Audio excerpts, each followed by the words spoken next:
लेकिन जब समझ आया कि हर दूसरी वीडियो में ही ये सेम चीज़ कर रहे हैं, कभी रोक कर दिखा रहे हैं और हर दूसरी वीडियो में पेरेंट्स का जिक्र, उनको बार बार बेइज्जत कर रहे हैं, उस पेरेंट्स के रिश्ते की धज्जियाँ उड़ा रहे हैं और बार बार इनकी हर कहानी के पीछे वही इनका ट्रॉमा और बार बार डिप्रेशन। तो ये सब देख के ना समझ आया मुझे कि बाबा शेयर थोड़ी कर रहे हैं कुछ, क्योंकि बाबा तो परफॉर्म कर रहे हैं। और परफॉर्म क्यों किया जाता है? कुछ बेचने के लिए। क्योंकि हो सकता है कि बाबा जी को अच्छे से समझ आ गया हो कि सामने जो भीड़ बैठी है वो मूर्ख सी भीड़, इमोशनल फूल है।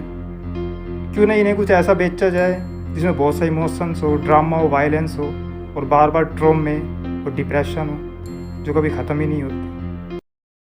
तो हेलो एवरीवन, इस वीडियो में क्या क्या बातें होने वाली है, किस इंसान की बातें होने वाली है, या ये कहूँगी किस असाधारण इंसान की बातें होने वाली है, वो अभी आप समझ गए होंगे अच्छे से। वो है मिस्टर अभय सिंह, IITN बाबा। ठीक है जी। लेकिन मैं आगे बढ़ूँ उससे पहले मेरा एक साधारण सा सवाल है आप लोगों से, बहुत ही साधारण सा सवाल, जरा ध्यान से सुनिएगा।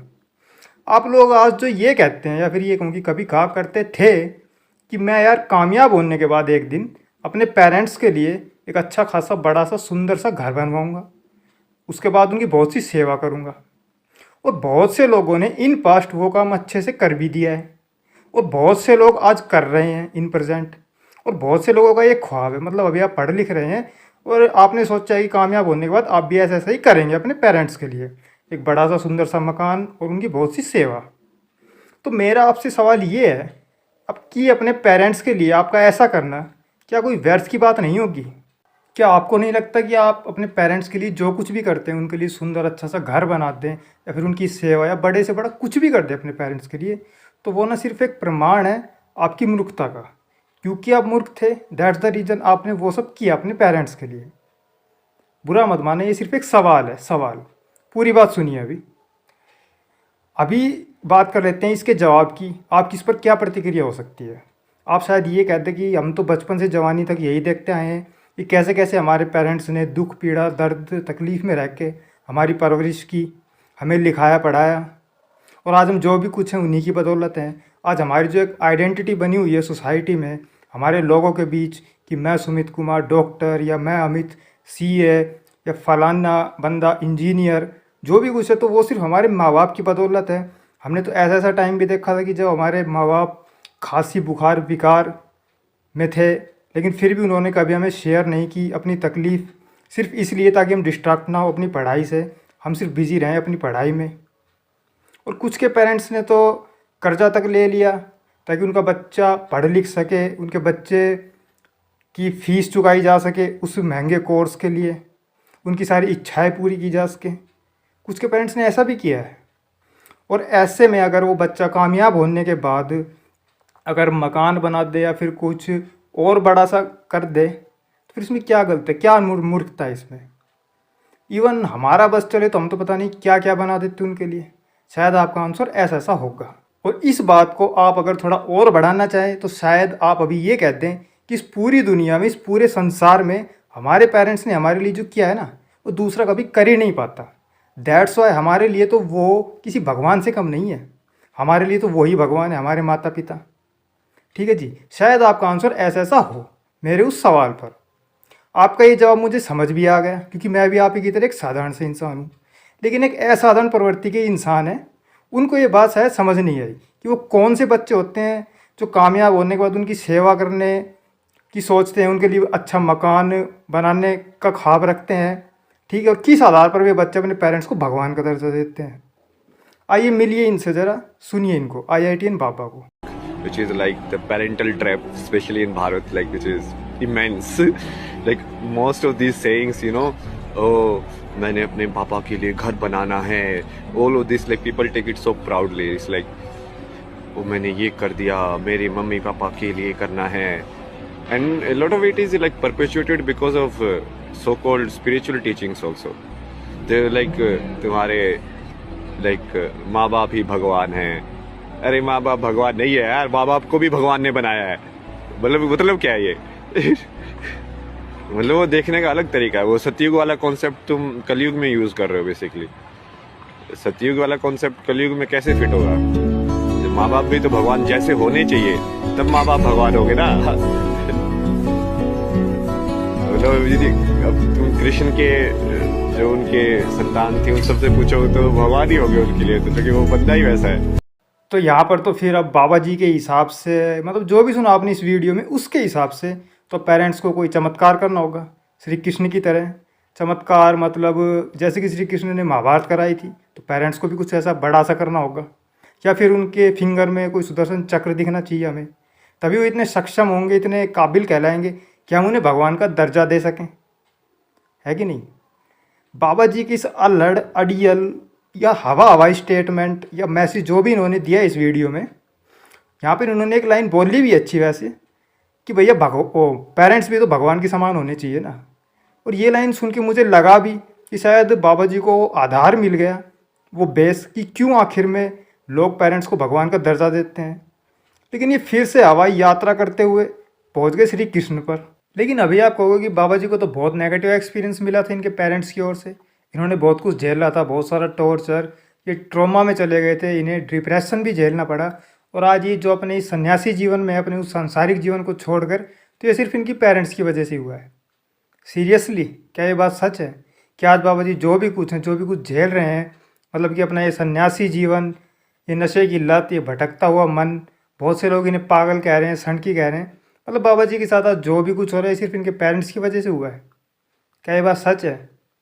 तो आज हम यहाँ पर यही रीड करने वाले हैं, बाबा जी के सामने आने से और बाबा जी की जो स्टोरी है वो सामने आने से एक पेरेंटिंग ट्रैप नाम का इश्यू जो लोगों के सामने आया है ना, और जिसकी वजह से एक बहुत बड़ी भीड़ ये मानने भी लगी, ये महसूस करने लगे कि बाबा जी जो कह रहे हैं एकदम सच है, हम भी कभी पेरेंटिंग ट्रैप का शिकार थे या अब हो रहे हैं।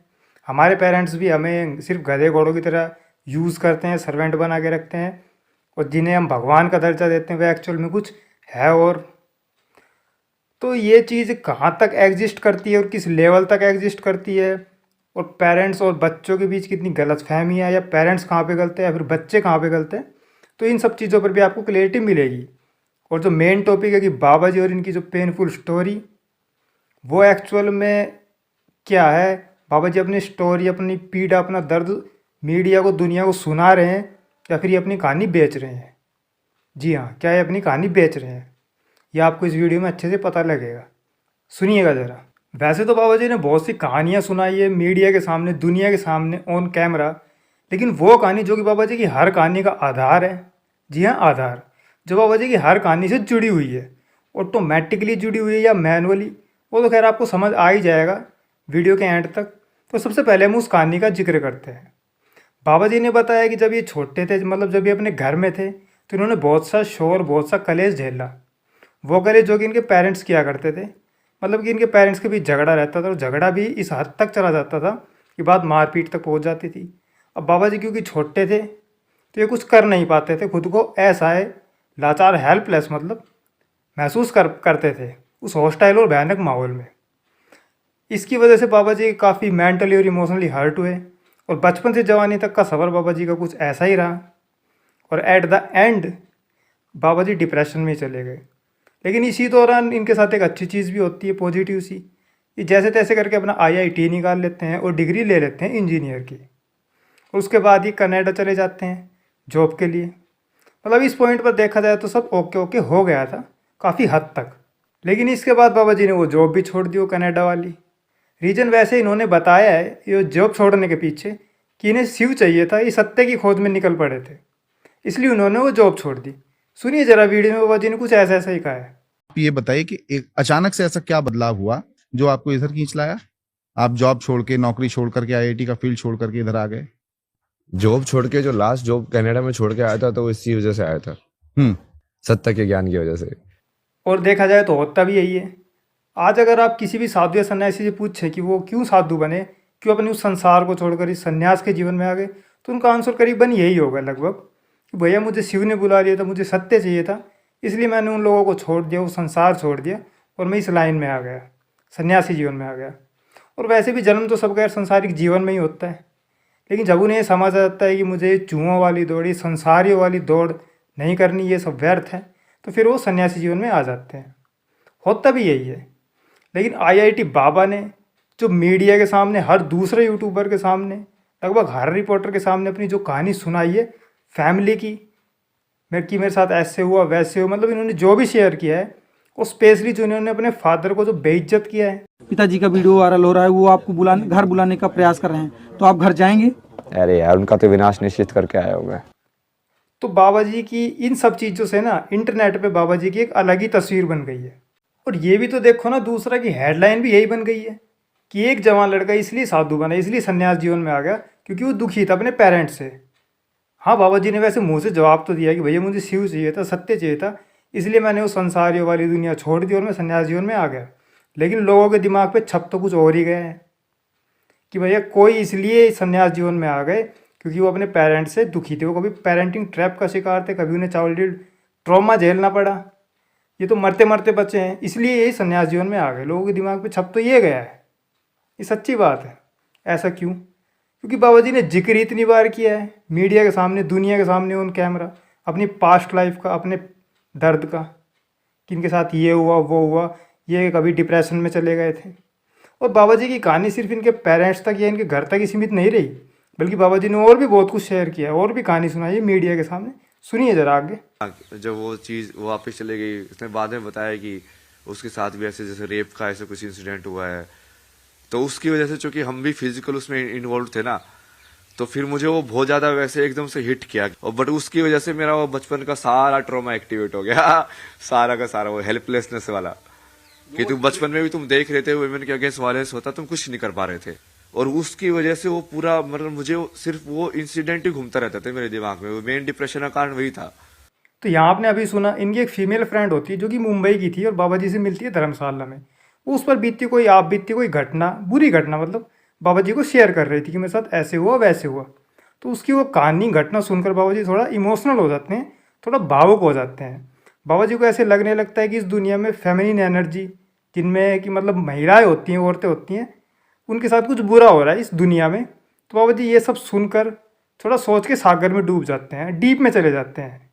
और डीप में भी कितना, इनका बचपन का वही चाइल्डहुड ट्रॉमा वो फिर से एक्टिव हो जाता है और बाबा जी डिप्रेशन में चला जाते हैं। वैसे इस बात में कोई तुक है? अरे ठीक है भैया, हमें हमारे बहुत से फ्रेंड्स, हमारे दोस्त मित्र या रिश्तेदार हमें अपनी घटनाएं उन पर बीतती आप बीतती हमें सुना देते हैं, तो उनकी कहानी सुनकर हम थोड़े इमोशनल भावुक हो जाते हैं, क्योंकि हम भी इंसान हैं और इंसान भी कौन से नैतिक मूल्यों वाले हैं। हमें दया है, करुणा है, प्रेम है, हम दूसरों के प्रति सहानुभूति रखते हैं। और बहुत से लोग तो किसी मूवी का कोई सीन देख के इमोशनल हो जाते हैं, रोने तक लग जाते हैं अगर वो सीन इनकी रियलिटी को टच कर दे। ये सच्ची बात है, लेकिन डिप्रेशन में कौन जाता है यार? और बाबा जी की चाइल्डहुड ट्रॉमा, ये डिप्रेशन वाली समस्या अभी यहाँ पर भी नहीं रुकी, अभी आगे और भी है। सुनिए जरा आगे वीडियो में। किसी ने मुझे बताया कि आपकी 2 गर्लफ्रेंड थी, एक के साथ आपका 4 साल अफेयर चला और एक के साथ 2 वर्ष आपका अफेयर चला। उसके बाद कुछ हुआ क्या? आपको लोग सनकी कह रहे हैं, आपको लोग कह रहे हैं थोड़ा सा दिमाग से खिसका हुआ है ये आदमी। नहीं, वो तो उसकी वजह से हुआ था ना, जो सेकंड रिलेशनशिप में उसमें कुछ ऐसे इंसिडेंट हुआ था जिसकी वजह से वो पास्ट का ट्रॉमा। अभी आपने सुना, यहाँ पर भी बाबा जी ने वही सेम चीज़ रख दी कि जब ये रिलेशनशिप में थे तो इनके साथ कुछ ऐसा हुआ अजीब सा, मतलब कुछ ऐसे इंसिडेंट हुए कि इनका वही चाइल्डहुड ट्रॉमा फिर से एक्टिव हो गया। मतलब ये यहाँ पर भी इस ट्रॉमा को ले आए, इस चाइल्डहुड ट्रॉमा को। आप बाबा जी की लाइफ का कोई भी पहलू उठा के देख लो, बचपन से जवानी तक का सफ़र, मतलब जब ये अपने घर में थे अपने पेरेंट्स के साथ, तो वहाँ इन्हें ये ट्रॉमा मिलता है, ये चाइल्डहुड ट्रॉमा। उसके बाद जब ये घर से बाहर जाते हैं रिलेशनशिप में किसी लड़की के साथ, तो उस रिलेशन में भी कुछ ऐसा होता है, कुछ ऐसे इंसिडेंट कि बाबा का ये ट्रॉमा फिर से एक्टिव हो जाता है। और यहाँ तक कि इन्हें इनकी कोई फ्रेंड अपना कुछ शेयर कर दे, अपनी कोई आप बीती, तो उसको सुनने के बाद बाबा जी की चिंता बढ़ जाती है इस दुनिया की फेमिनिन एनर्जी को लेकर कि महिलाओं के साथ तो बहुत बुरा हो रहा है। तो यहाँ पर भी बाबा का ट्रॉमा फिर से एक्टिव हो जाता है।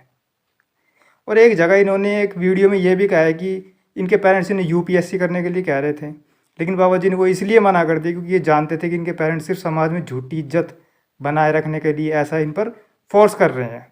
तो बाबा जी ने वो मना कर दिया। मतलब बाबा जी यहाँ पर भी अपने पेरेंट्स को ले ही आया आखिर में। अरे वही पेरेंट्स जिन्होंने इन्हें ये चाइल्डहुड ट्रॉमा दिया। फैमिली तो बहुत ही अजीब है ना मेरी। वो बोलते हैं बीच में, क्योंकि मैं पढ़ाई में बढ़िया हूँ यार, इसका एग्जाम क्लियर कर दे। बोला कि मुझे वो काम ही नहीं करना है। बोला ना, नहीं सिर्फ एग्जाम क्लियर करते, नौकरी मत करना। मतलब कैसे सोच वाले लोग यार। तुम अपने बेसिकली 1-2 साल वेस्ट करो वो चीज़ क्लियर करने के लिए, सिर्फ उनको ये दिखाने के लिए कि हमारे बेटे ने एग्जाम क्लियर कर दिया।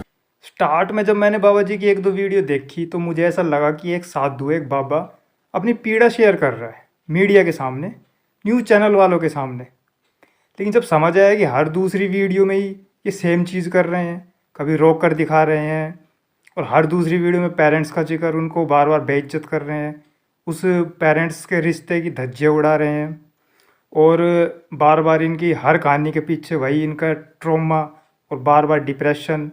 तो ये सब देख के ना समझ आया मुझे कि बाबा शेयर थोड़ी कर रहे हैं कुछ, बल्कि बाबा तो परफॉर्म कर रहे हैं। और परफॉर्म क्यों किया जाता है? कुछ बेचने के लिए।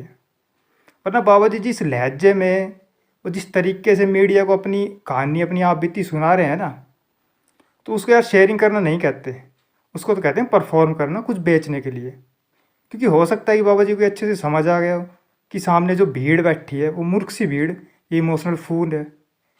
क्यों नहीं इन्हें कुछ ऐसा बेचा जाए जिसमें बहुत सारे इमोशंस हो, ड्रामा हो, वायलेंस हो और बार बार ट्रॉमे और डिप्रेशन हो जो कभी ख़त्म ही नहीं होते। हो सकता है बाबा को ये समझ आ गया, तो बस इन्होंने अपनी वो कहानी बेच दी आप और हमें। चलो जो भी था, बाबा जी ने जो भी बताया, शेयर किया, ये उनकी बेचा ऑन कैमरा, मतलब बाबा जी वहाँ खुल के पेश है, बाबा जी ने खुल के एक्सप्लेन किया ठीक से।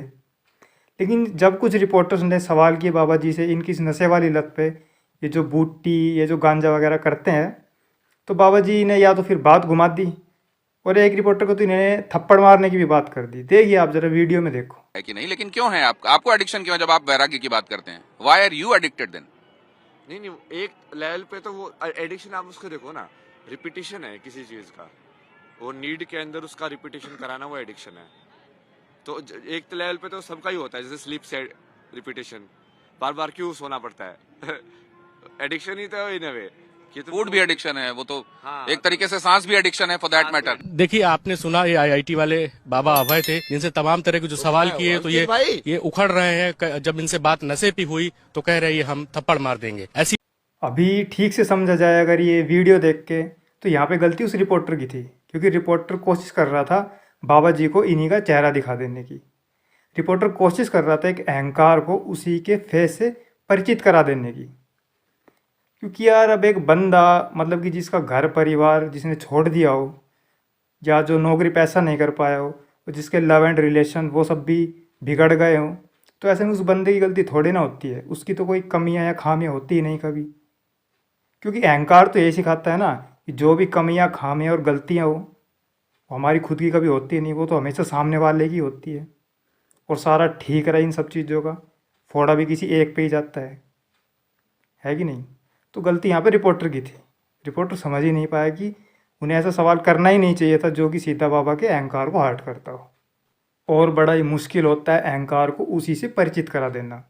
और एक बड़ा मुश्किल ये भी होता है आजकल के यंगस्टर्स को समझा पाना कि जवानी में आपके पेरेंट्स का प्यार किसी करने, हक करने, लोरी सुनाने या खिलौना दिलाने से आगे बढ़कर किसी और ही तरीके से, किसी और ही रूप में दिया जाता है।